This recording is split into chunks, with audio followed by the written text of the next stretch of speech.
ඔබ මේ දකින්නේ පොදු අපේක්ෂක මෛත්‍රීපාල සිරිසේනගේ සහෝදර ඩඩ්ලි සිරිසේනගේ සුදු අරලිය හෝටලයයි. ජනතාවගේ විරෝධය නොසලකා පරාක්‍රම සමුද්‍ර වැව්තාවුල්ලේ මෙම හෝටලයේ ඉදිකර තිබේ. ඒ මෛත්‍රීපාල සිරිසේනගේ ඇමති බලය යොදවා නොවේද මෙම හෝටලයේ වැසි සමයේදී වතුරෙන් යටවීම වළක්වන්න පරාක්‍රම සමුද්‍රයේ වාන්දොරටු සියල්ල හැරදමන්න වෙනවා.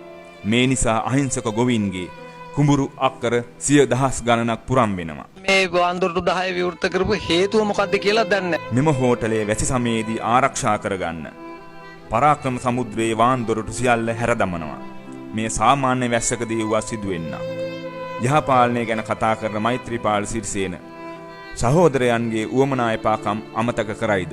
සිතන්න මොහොතක්.